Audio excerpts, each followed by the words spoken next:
Jesus the rebel. I grew up believing that love and obedience were the same thing.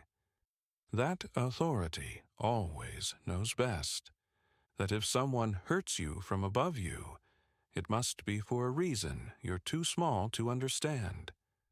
I learned early that questioning power was dangerous, that asking why meant you were ungrateful, that resistance meant something was wrong with you, not with the system. And when faith entered my life, it baptized that idea. It gave it a name, Father. I was told God was a father, and fathers know best, that even when it hurts, it's for your good. That love sometimes needs violence to keep order, that fear is acceptable if it produces obedience. And for a long time, I tried to believe that. I tried to convince myself that pain could be holy if it came from the right place, that suffering meant meaning, that silence meant trust. But something in me kept breaking, because I already knew what it felt like. To love someone who caused harm, to understand their reasons, to see their wounds, to know where their anger came from, and still be hurt by them. I knew what it felt like to make excuses for power, because admitting the truth felt too costly. So when I met Jesus, really met him, not the polished version, not the one wrapped in certainty and slogans, something in me recognized him immediately. He didn't feel like authority. He felt like interruption. Jesus didn't arrive demanding obedience. He didn't threaten people into holiness. He didn't stand above the wounded, explaining why their pain was necessary. He stepped into it. He touched people he wasn't supposed to touch. He ate with people he wasn't supposed to see. He healed when the rules said wait. He forgave when justice demanded punishment. And every single time someone said the same thing. This isn't how the Father works. That sentence haunted me, because Jesus kept choosing mercy over command, people over power, love over obedience, and I couldn't ignore it anymore. Jesus wasn't rebelling against goodness. He wasn't rebelling against love. He was rebelling against violence. That had learned how to speak God's name. He healed on days he wasn't allowed to. He stopped executions already justified by law. He corrected scripture interpretations publicly. He exposed how easily faith becomes a weapon when fear is in charge. He said, "You have heard it said, but I say to you, that's not compliance. That's resistance." And it terrified the people in power, religious and political, because Jesus was doing something dangerous.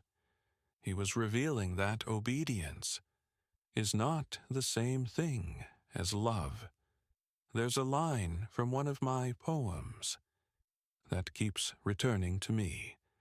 The sky is bleeding, black and wide. My hands are bound, yet still defied. The flames climb high, they lick my feet. But love won't burn, it won't retreat. That's the Jesus I recognize. Not the one who escapes the fire, but the one who refuses to let the fire decide who he becomes. At some point, I had to face the truth in my own heart. Jesus did not obey the Father. When obedience meant harm, I know how that sounds. That sentence alone will turn heads. It will make people flinch. Some will stop listening right there, but listen carefully.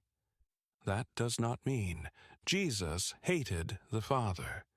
And this matters, because I don't hate the Father either. I understand him. I understand power that fears chaos. I understand authority that believes control is the only way to keep things from falling apart. I understand anger. That comes from creating something and watching it suffer. I understand the impulse to rule harder when love feels like it's failing. I understand him the way a child understands a parent who hurts them, not with agreement, with recognition. And Jesus understood him too. That's the part people miss. Jesus doesn't overthrow the Father. He doesn't destroy him. He doesn't mock him. He absorbs him. He takes the violence and refuses to return it. He takes the wrath and does not pass it forward. He takes the weight of power and chooses to stay human underneath it. There's another line that lives in my bones. Let the fire tear my skin. I'll hold the world. I won't give in. If heaven falls or angels weep, my vow of love is mine to keep. That's not obedience. That's refusal. That's why the cross matters to me, not as compliance.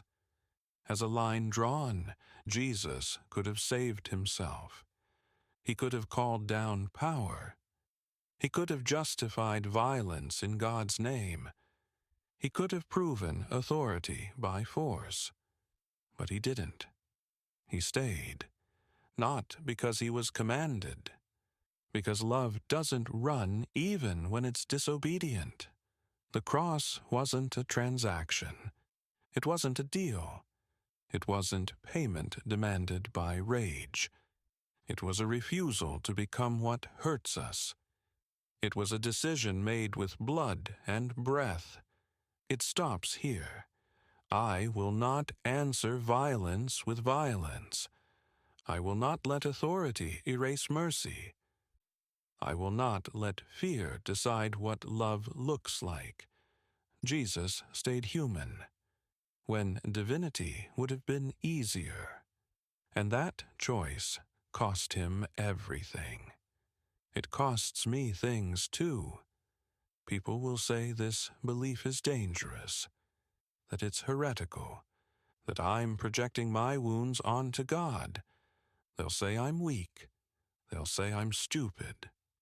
Maybe, but I would rather be wrong with love than right with harm.